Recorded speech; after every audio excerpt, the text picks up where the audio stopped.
अस्सलामुअलैकुम, आप देख रहे हैं बेकिंग विद आमना। आज मैं आपके लिए बना रही हूँ चॉकलेट स्प्रेड। इसको आप चॉकलेट आइसिंग भी कह सकते हैं। ये वही चॉकलेट है जो मैंने अपने चॉकलेट कप केक की रेसिपी में व्हिप क्रीम में ऐड करके यूज़ की थी। चॉकलेट कप केक की रेसिपी का लिंक आपको डिस्क्रिप्शन बॉक्स में मिल जाएगा। अगर आपने नहीं देखी अब तक वो रेसिपी तो जाइए देखिए। इस रेसिपी में ना तो हम मक्खन यूज़ करेंगे और ना ही हम इसमें क्रीम का इस्तेमाल करेंगे। चलिए शुरू करते हैं। यहाँ बोल में मैं ले रही हूँ आधा कप दूध रूम टेम्परेचर पे होना चाहिए और ये पैकेट वाला दूध मैं यूज़ कर रही हूँ। अब इसमें मैं ऐड करूँगी आधा कप कैस्टर शुगर। अगर आपके पास कैस्टर शुगर नहीं है तो आप शक्कर को पीस कर इस्तेमाल कर लीजिए। अब मैं इसको बीटर से मिक्स कर रही हूँ।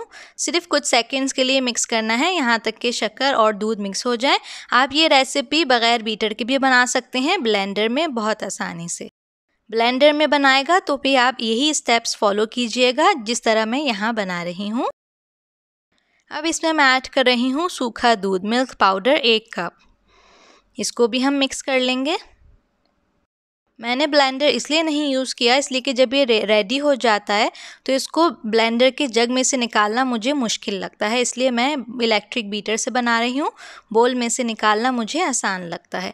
आपकी मर्ज़ी, जो आपको इजी लगे, जिस तरह आपको आसान लगे उस तरह से आप कर लीजिए।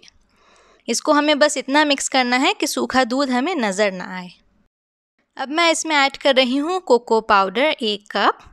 मर्ज़ी है आपकी, आप छानना चाहें तो छान कर यूज़ कर लीजिएगा, मैंने नहीं छाना यहाँ पर।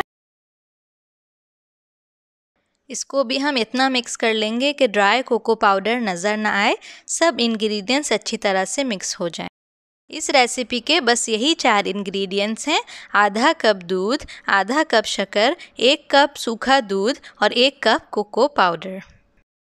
अच्छा, आप लोग पूछते रहते हैं कि कौन से कप्स मैं यूज़ करती हूँ, तो मैं वो मेजरिंग कप्स की बात करती हूँ अपनी रेसिपी में। जब भी मैं कप्स और स्पून कहूँ तो ये वो मेजरिंग कप्स होते हैं जो हम बेकिंग के लिए इस्तेमाल करते हैं। ये हरगिज़ वो कप्स और स्पून्स नहीं हैं जो हम खाने पीने के लिए यूज़ करते हैं।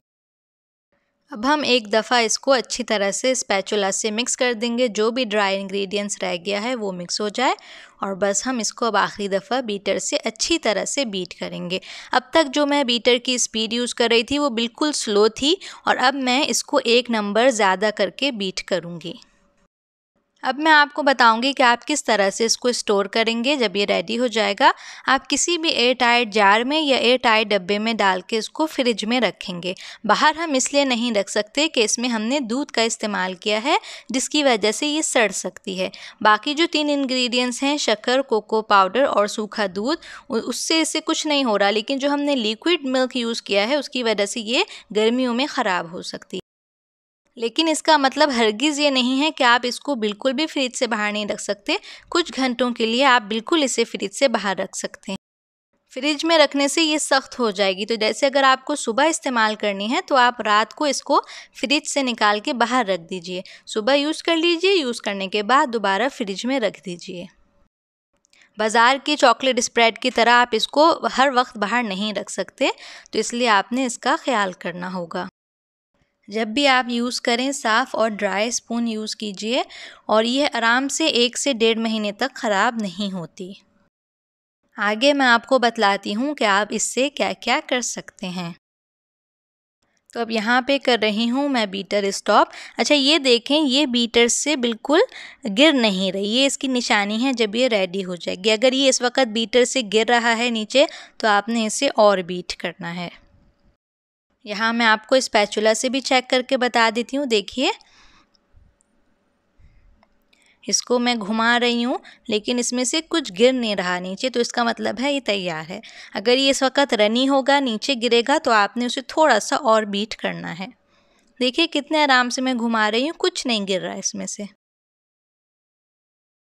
अच्छा, अभी जो इसकी कंसिस्टेंसी है वो थोड़ी सॉफ्ट होगी और कुछ घंटों के बाद ये और अच्छी तरह से सेट हो जाएगा। इस तरह के ग्लास जार में मैं इसको डालूंगी। आपकी मर्ज़ी है, आप बिल्कुल प्लास्टिक का भी यूज़ कर सकते हैं।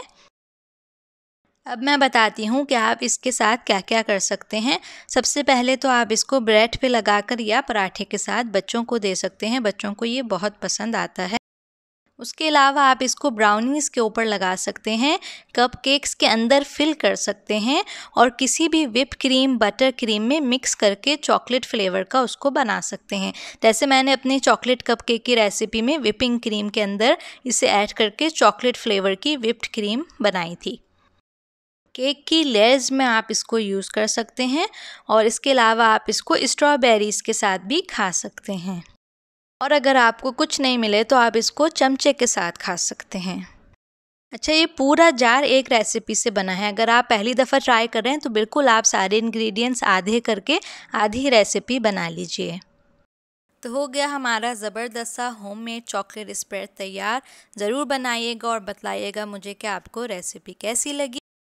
वीडियो पसंद आए है तो लाइक कीजिए, शेयर कीजिए और मेरे चैनल को सब्सक्राइब कीजिए। अपना ख्याल रखिएगा, दुआओं में मुझे याद रखिएगा। अल्लाह हाफिज़।